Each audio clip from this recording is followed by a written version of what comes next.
I felt thin as death. I've been living on an endless supply of week-old donuts. They were fuel for this crazy furnace inside my head. I couldn't remember when I had last seen the sun. I was on a permanent graveyard shift. When the darkness fell, New York City became something else, any old Sinatra song notwithstanding. Bad things happened in the night, on the streets of that other city, Noir York City. I was in an all-night diner, downing cup after cup of coffee that tasted like engine oil, when a new message from BB got me back on the killer track. What the hell happened at Roscoe Street? Maxie, I'm going out on a limb here. We need to talk this through, come up with a plan. 2:30 a.m., the Choir Communications Garage. The more I thought about Alex's murder and the frame-up, the more it felt like an inside job. I should have seen it coming. BB had sold me out, and now he wanted to finish what he'd started. The garage was dead. BB showed up in his tailor-made suit, gold watch and cufflinks to match, all way beyond a cop's pay. Maxie. Oozing suave charm, he was guilty as hell. What the hell does BB stand for anyway? Backstabbing bastard? Come on, don't be like that. Have a cigar. I don't smoke. Maxie, you have no idea how big this is. It's huge. You have no idea. I think I do. You're a bribe-taking bent cop who sold out his partner. Those mobsters in the subway were a dead giveaway. Hard to miss. Bet it was exactly like this with Alex. Up close and personal. You can't win this one, Max. No, but I can make damn sure none of you do either. BB turned out to be another cardboard cutout bad guy.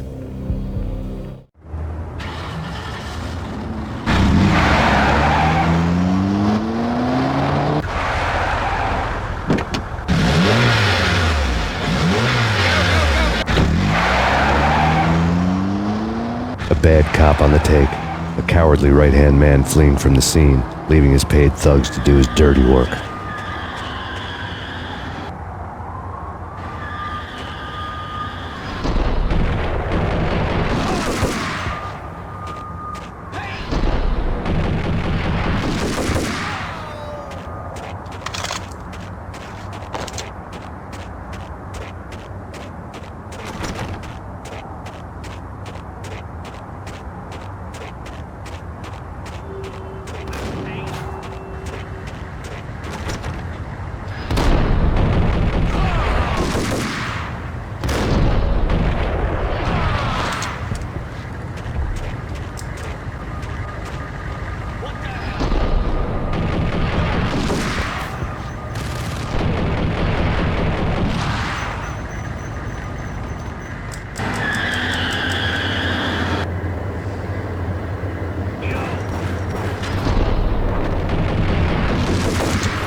of a fire at the Punchinello Manor in Westchester. The manor is the home of Angelo Punchinello, the alleged head of the Punchinello crime family. The police are now saying, contrary to their earlier statements, that Max Payne is still alive and at large. He continues his vendetta against the Mafia, of which this last act of arson is attributed to.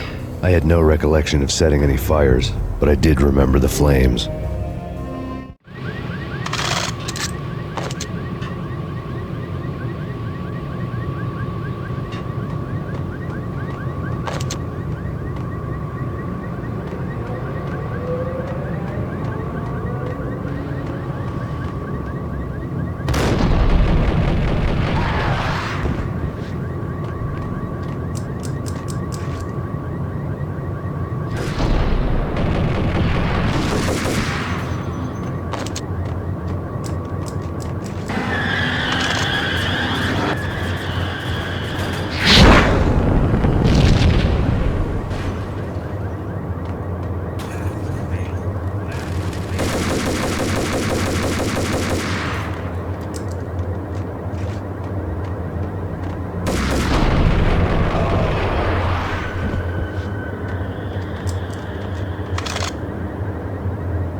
the inevitable. Refuse to do the smart thing.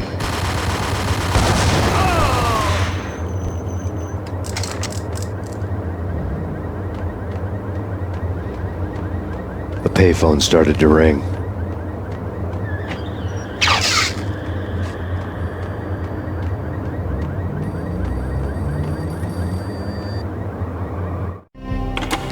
Yeah. Max Payne, Whatever does it for you. this is Alfred Woden. I can give you the name of your enemy. Come to the Asgard building presently. We are expecting you.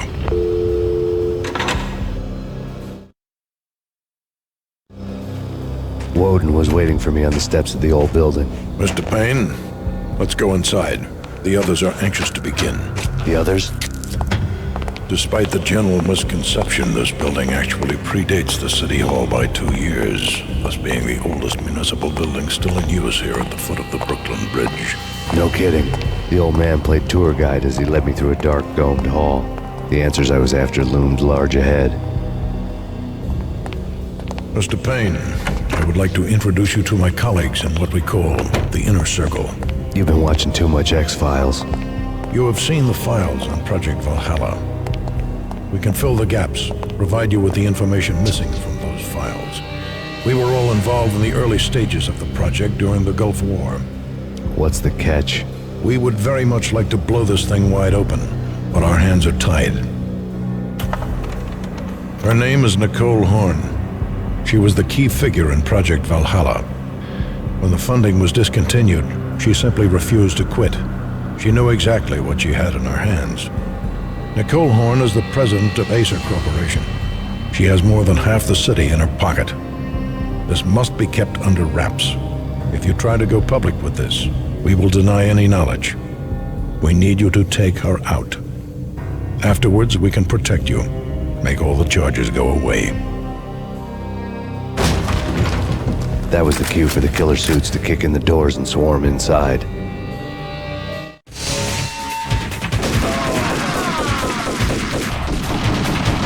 It was an impressive floor show, but I decided to leave early anyway. It was only a one-story fall. Lucky me.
One of the monitors showed what was left. On screen, the so-called corpse of Alfred Woden stood up, miraculously waking from his dirt nap, looking smug among his dead pals. In the land of the blind, the one-eyed man is king. I didn't know how he'd pulled it off, but it was a pretty slick way to get out of all his promises. Most of what he had said fit too well to be a load of crap. The Inner Circle.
videotape lay on the desk. Nicole Horne had blackmailed the inner circle into silence. The tape came with a curt extortion note on a piece of expensive paper. I remembered Candy Dawn taping her clients in action on the side, selling the tapes to the highest bidder. I was sure that kinky sex was nowhere near Alfred Woden's worst sin, but I had a feeling that when this was over, any collateral would come in handy.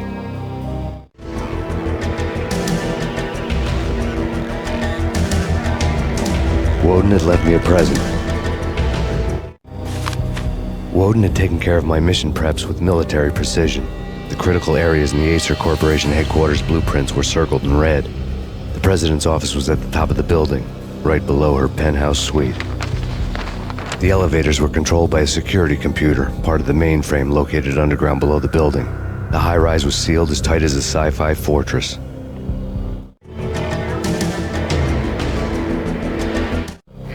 Nothing seems to stop Aesir Corporation's phenomenal victory march. Incredibly, the stocks are still rocketing. Worried experts already see a danger in the company's success. Some have gone as far as to say that Aesir Corporation is about to become an even bigger monopoly than Microsoft ever was.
And the Sundance Kid.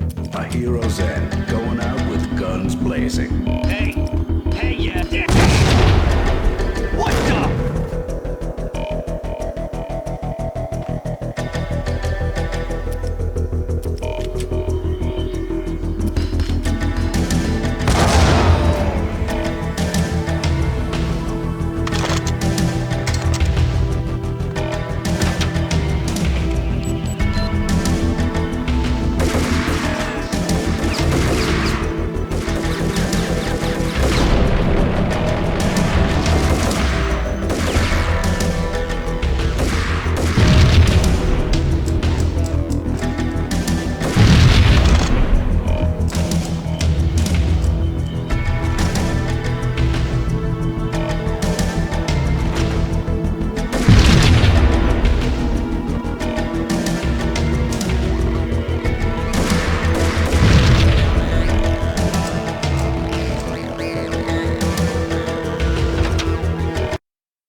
I had dreamed of revenge. Those dreams were always nightmares, of coming close and then failing. Now I was close. I had a name to guide me, Nicole Horne.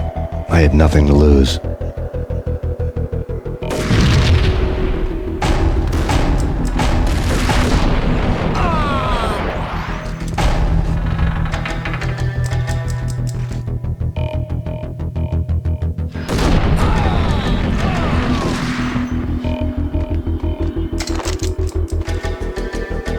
The Inner Circle had quite a track record. Project Valhalla had not been the only thing the Inner Circle had been involved in. There were rows of cabinets full of files. The Serpentine Secret Society went back a long way, always pulling strings from the shadows. I couldn't say I was sorry. Woden's move in some Byzantine power game had cut the Circle's membership roster to 1. The old man wanted me on cleanup duty. It was my mess, too.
CIA, FBI. You've seen one, you've seen them all.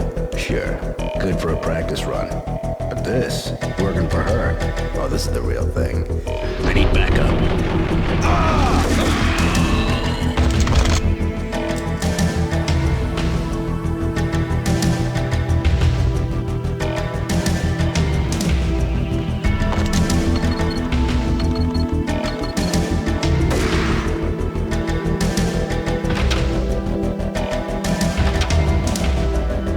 Take him down. Shoot to kill.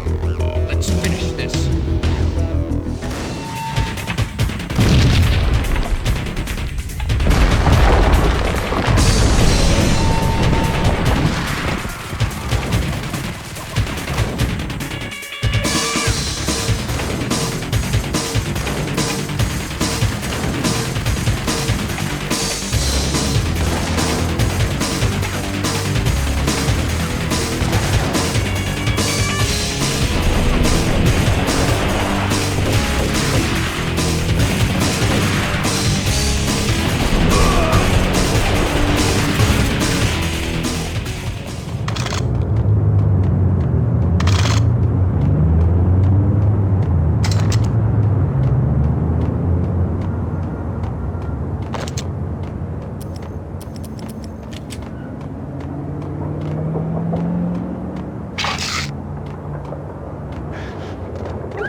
Mine wasn't the most original approach to the problem. It wasn't as if it hadn't all been done before. An eye for an eye, the first principle of revenge. Old as dirt, still going strong. The cardinal rule in going after someone with an intention to kill was not to make it personal, which it almost always ended up being anyway. It did with me. I took my time, cruising around the city in the snow. There was no hurry. I knew what I had to do now. I took my time, thinking about it, building up the rage. When I was ready, I parked the stolen wheels at the front entrance of the Aesir Corporation headquarters. Got out, got in, got cracking. I had a bullet with Nicole Horne's name on it. I had 10,000 bullets with the hag's name on them. She had ultra-high-tech security systems, enough mercenaries and weaponry to start World War III. There was no fear. New York disappeared behind a veil of snow. I had crossed the threshold. This was her domain, sleek and sexy and soulless, all glass and steel. A place of color-coded security keycards, metal detectors, and surveillance systems.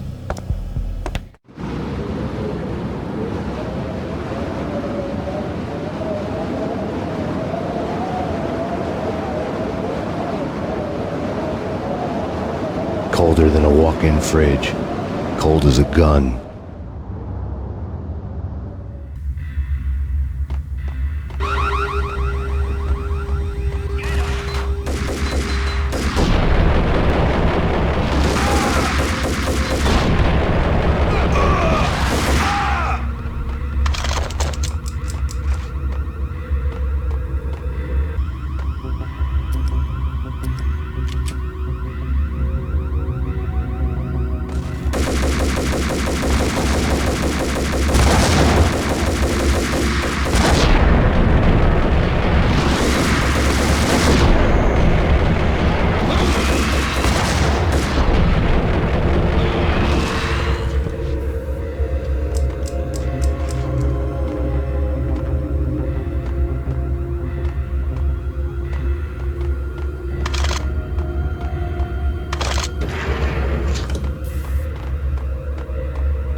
Max, we gotta stop meeting like this. It will be a cold day in hell before I let a narc cop stop me. Miss Sax, do your job. Relax, Max. You're a nice guy. I don't kill nice guys. You're not bad yourself. It was different when Horne wanted Punchinello dead. To cut her ties to the Mafia, he deserved to die. The same goes with her. She's the bad guy here. Her sister was whispering to her in my favor. I knew the appetites of ghosts intimately. They hungered for revenge. No! A gunshot boomed and she fell down in slow motion. She was a nice girl, not really a stone-cold killer. And now she was stone-cold dead. Like religious fanatics or loyal samurai, Horne's private army was coming at me. I have him.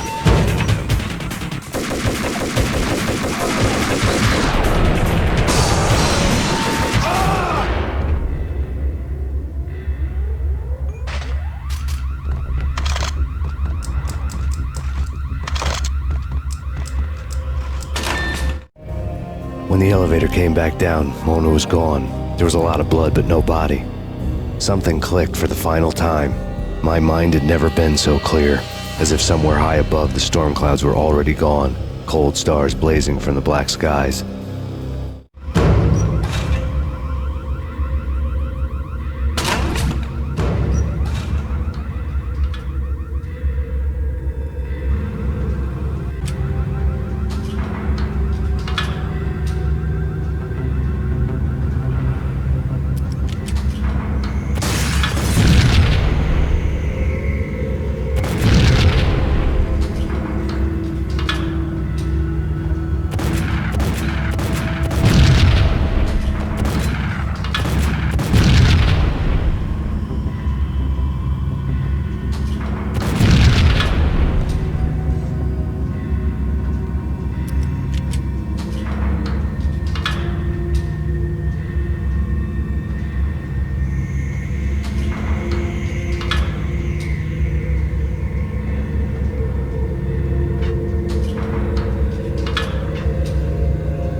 I had elevator access to the mainframe. From there, I'd be able to override the security locks and get to her office.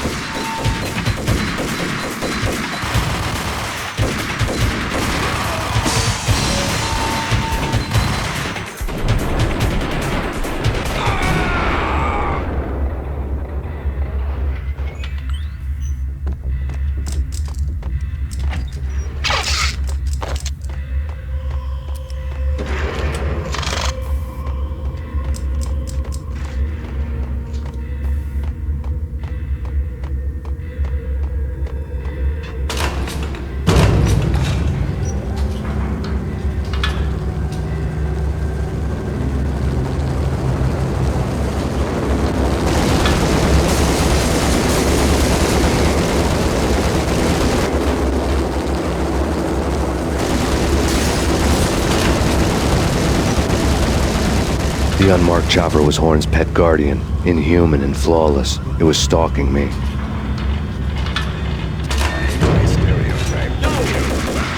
Kill the bastard!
Horne's locks were now offline. All bets were off.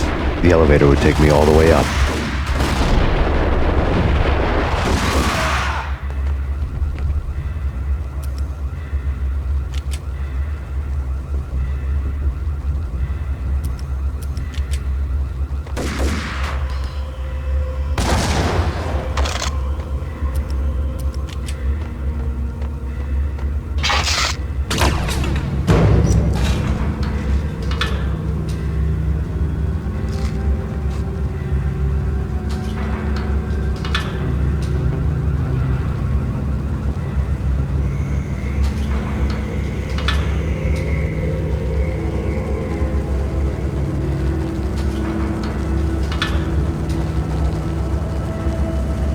Seen from this height, the night seemed to stretch on to eternity.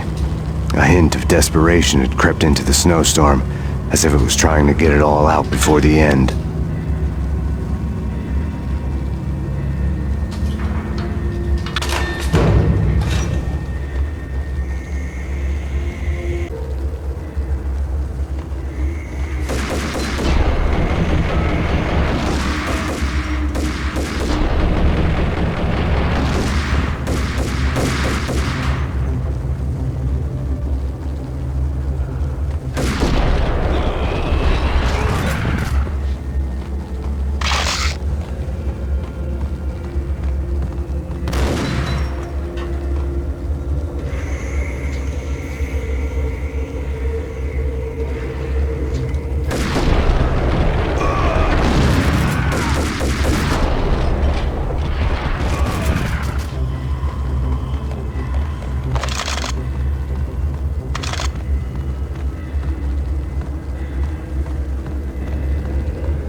Horne's personal computer was up.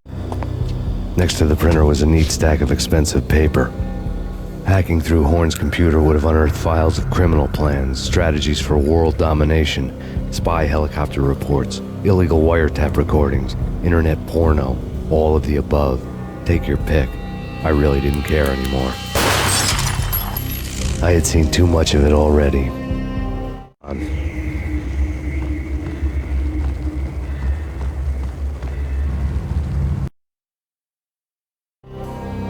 Valkyr had been meant to be a white-winged maiden that would lift you to a warrior's heaven, but it turned out to be a one-way demon ride to hell. The devil was in the drug. I knew. I had met him.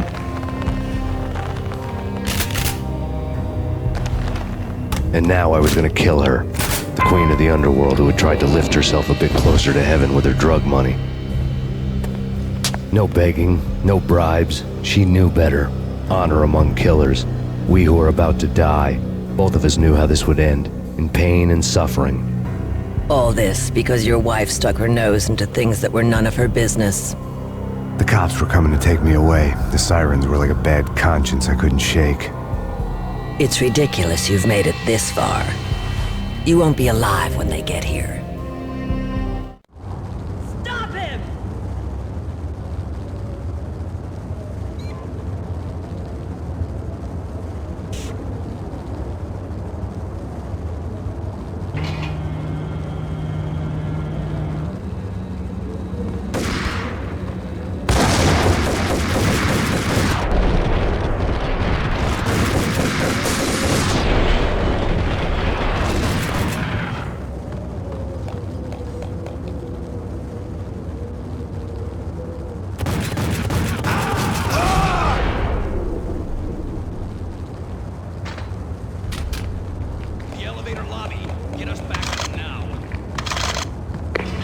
Payne, this is futile.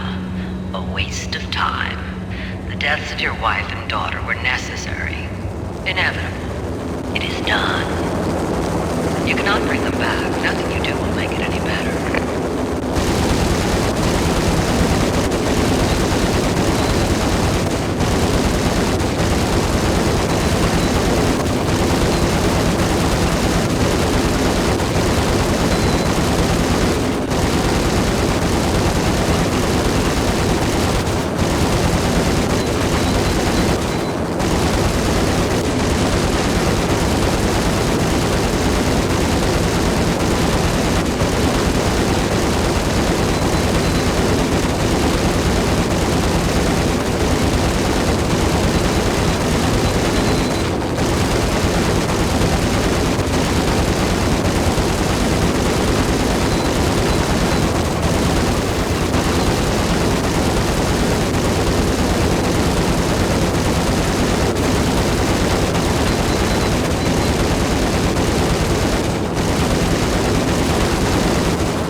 have already lost. You have lost. Only death will set you free from your pain. Accept it. Surrender. Give up.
as soon as the wind dies down. Don't like the look of that mast.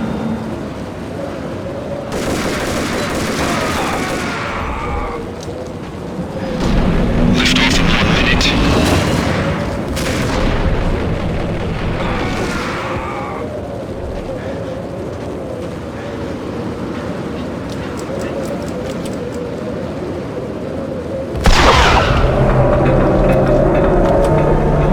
Lift off in 45 seconds.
dead. The final gunshot was an exclamation mark to everything that had led to this point. I released my finger from the trigger. And then it was all over. The storm seemed to lose its frenzy. The ragged clouds gave way to the stars above. Max Payne, this is Deputy Chief Jim Bravura from the NYPD. We've got the building surrounded. Throw down your weapons and lie down with your hands behind your head. A bit closer to heaven.